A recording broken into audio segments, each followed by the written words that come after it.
Le président Joseph Kabila, ce qui est vrai, n'a jamais refusé de porter un coup de main à Félix Tshisekedi. Si vous vous rappelez, dès l'entrée au pouvoir du président Félix, ils ont constitué même une coalition, FCC Cash, et c'est de cette coalition-là où on devrait toujours arranger les choses, discuter, réfléchir sur comment trouver des solutions à des problèmes au pays. Mais malheureusement, une année après, le président Tshisekedi a tout fait pour casser cette coalition. Et c'est ce qui est peut-être à la base de ce climat malsain actuellement dans la sphère politique du pays. Décryptage sur Kivu Morning Post, toujours la vérité. Les hommes se sont rencontrés à Doha, au Qatar, pour parler de la question de l'Est de la République démocratique du Congo. Joseph Kabila, hier également, l'après-midi, par surprise, s'est prononcé par rapport, à sa participation, à sa complicité avec le rebelle d'IAM 23. Nous allons revenir sur ses propos, également son regard par rapport à ce qui se passe à l'Est de la République démocratique du Congo et les dialogues. Également, l'Angola a annoncé l'annulation de ces dialogues et n'a pas précisé à quand la nouvelle date pour la rencontre entre le gouvernement congolais et le M23. Nous allons recevoir Gentil Soni Mouloumé avec nous en direct sur Kivu Morning Post pour revenir sur tous ces aspects. Gentil, bonjour et surtout bienvenue. Bonjour, monsieur le journaliste. Nous allons d'abord commencer, avant de parler de questions d'actualité, une question de curiosité. Vous êtes activiste des droits humains, également membre de Mouvement Citoyen. Vous vivez à Goma, vous n'avez pas fui la ville. C'est quoi la santé des activistes des droits humains et surtout des activistes des mouvements citoyens à Goma sous occupation d'IAM 23? Oui, ce qui est vrai, je suis resté à Goma en tant qu'activiste des droits humains et parce que je me reproche de rien. Et jusqu'à preuve du contraire, le mouvement du 23 mars n'a inquiété aucun activiste dans la ville de Goma. Peut-être il peut y avoir des cas ailleurs, je ne sais pas, mais pour la ville de Goma, jusqu'à l'heure où je vous parle, nous sommes en paix, nous les activistes, parce qu'on n'a inquiété personne. Je vois d'autres collègues qui ne s'affichent pas surtout, mais qui circulent librement dans la ville de Goma. Ils sont tellement nombreux ici, mais ils ne veulent pas s'afficher directement. Et il y a une poignée d'activistes qui a été évacuée. Certains se trouvent à Beni et ailleurs, mais chacun connaît la raison de son déplacement. Ouais. Nous parlons d'une question assez cruciale parce que pour les internautes et pour plusieurs Congolais, c'était un offre de soulagement. La réponse à la crise à l'Est de la République démocratique du Congo, alors que la délégation du M23 n'était pas arrivée à Nairobi pour le dialogue parce qu'il y a eu des sanctions. Une soirée en communiqué tripartite entre Qatar, Rwanda et la République démocratique du Congo pour quand même décréter un cessez-le-feu. Comment vous analysez la succession de ces événements? Oui, d'abord la rencontre du chef de l'État, Félix Tshisekedi, avec le président rwandais Paul Kagame au Qatar, autour de l'émir du Qatar. Pour moi, c'était une surprise parce que si je me rappelle des propos du président Félix Tshisekedi qui disait au grand jamais, il ne se rencontrera plus avec Kagame, peut-être qu'au ciel. Et bon, à notre niveau, on a été étonnés parce que nous connaissons si un homme prend une parole, il ne doit pas encore tourner comme une femme au lit. Et donc, c'était pour nous une surprise de voir le président Tshisekedi avec Paul Kagame en toute discrétion au Qatar, et ils se sont convenus sur plusieurs choses qui n'ont pas été dévoilées devant la presse.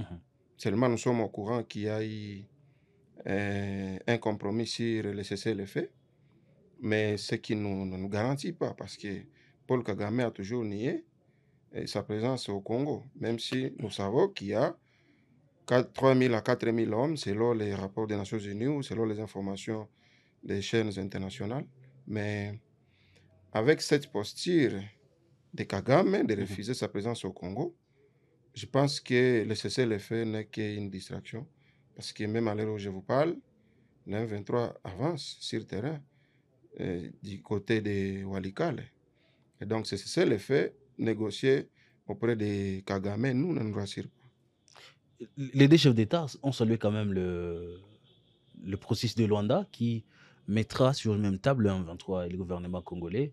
Pour vous, est-ce qu'il y a une solution? Est-ce qu'on peut dire que quand même les chefs d'État ont compris la vraie solution à cette crise? Certes, oui, les seuls faits qui se sont rencontrés, d'abord au Qatar, c'est une avancée significative qui garantit au moins une suite favorable parce qu'il y avait déjà un climat de méfiance Mhm. entre les deux chefs d'État. Et cette rencontre peut déjà décrisper la situation et permettre qu'il y ait au moins que la rencontre de Luanda ait quand même une issue favorable par rapport à cette situation sécuritaire de l'Est. Une première délégation à Luanda et une autre délégation au Qatar. Est-ce que cela peut rassurer qu'il y a quand même des efforts fournis pour trouver une solution? Certes, pour le président Tshisekedi, il a toujours considéré Paul Kagame, président rwandais, comme le vrai chef du M23, ce que Paul Kagame ne peut jamais accepter.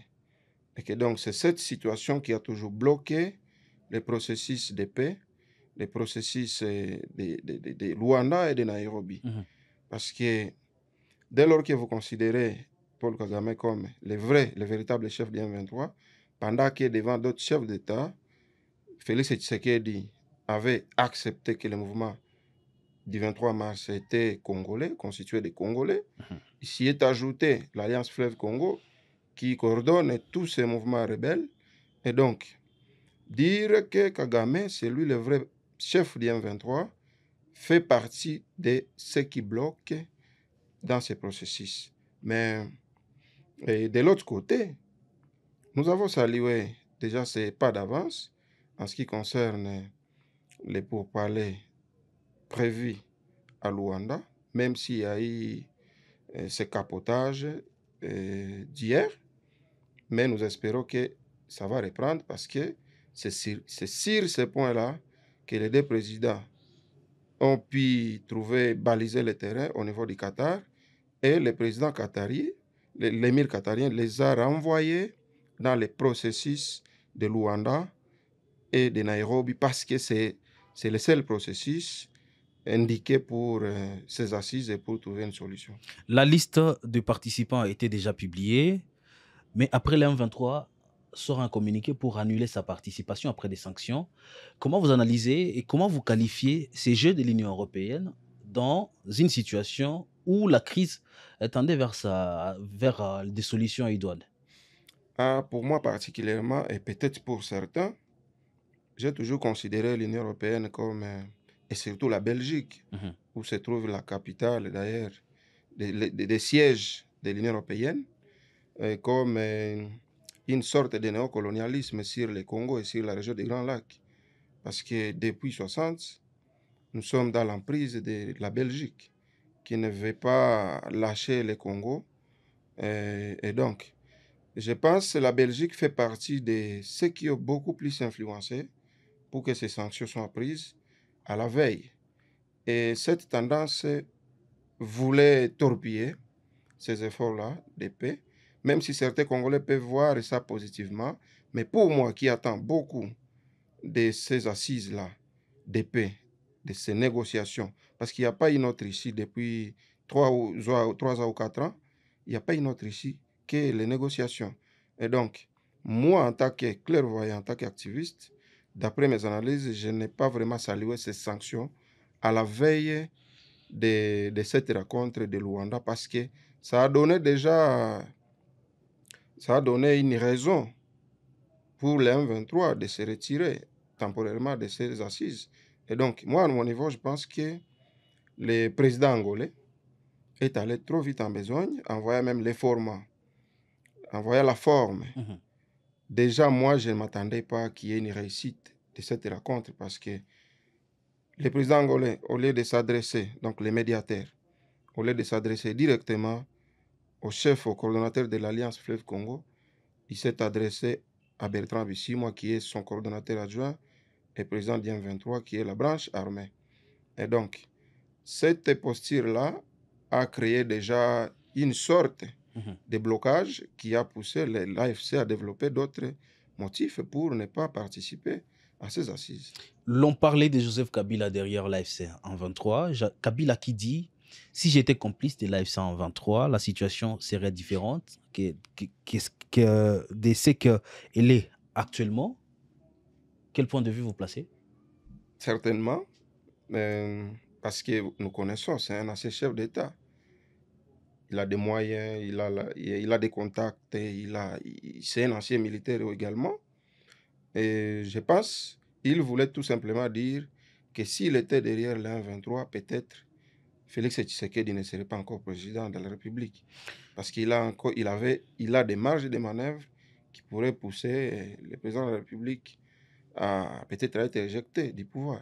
La Constitution demande quand même à chaque Congolais de fournir des efforts, de venir quand le pays est agressé, quand il y a des gens qui veulent torpiller la quiétude de la population, de venir quand même faire sa contribution.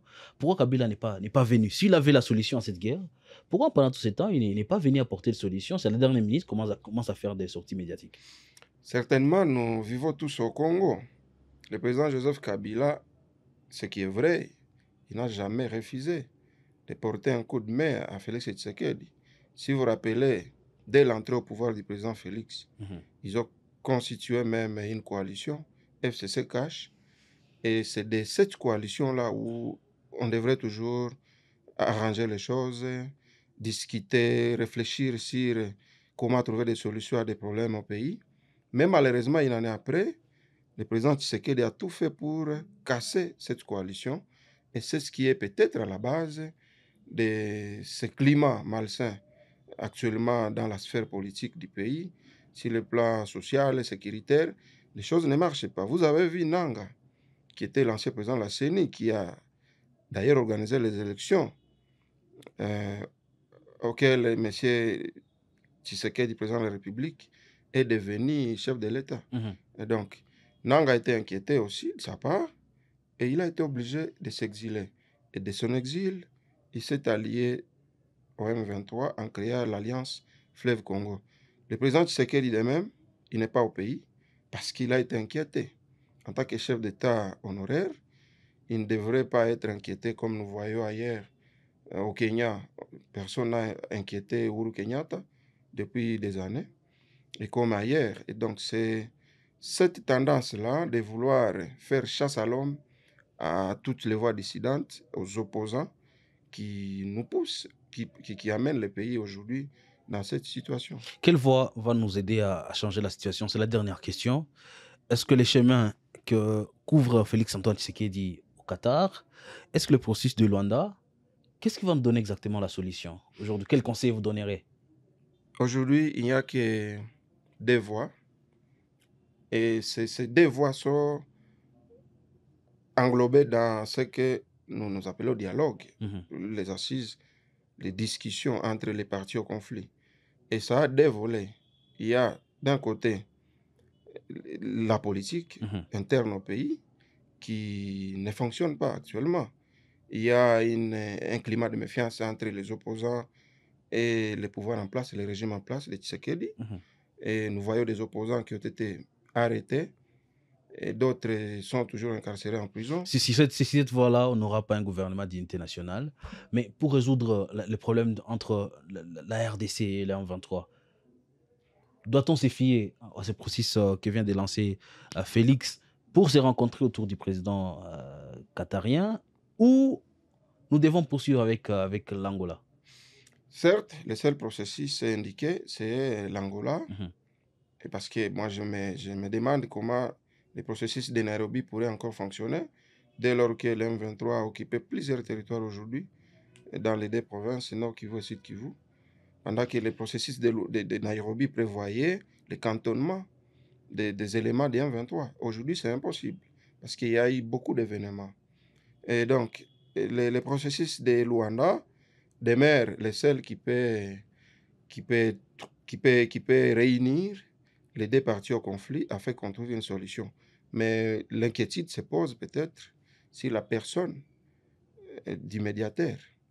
Peut-être que la personne du médiateur ne rassure pas la partie du M23 ou de l'AFC, parce que j'ai vu beaucoup de commentaires quant à ça, et ils considèrent les présidents angolais d'être déjà acquis Mhm. à la cause du gouvernement congolais, donc à la cause du président Félix.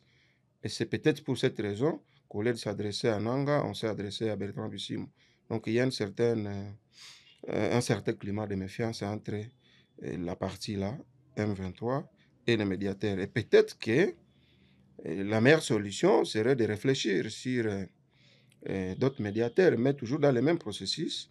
La fois passée, nous avons vu le sommet EAC, Sadek. SADC, Mhm. nommer de nouveaux médiateurs, mais on se demande pourquoi ce ne sont pas ces médiateurs-là, les trois, qui interviennent dans cette médiation. Merci beaucoup, Gentil. Merci surtout d'avoir été avec nous dans cette émission Décryptage. Merci beaucoup, c'est moi qui vous remercie. Fin de cette émission. Merci à vous de l'avoir suivi.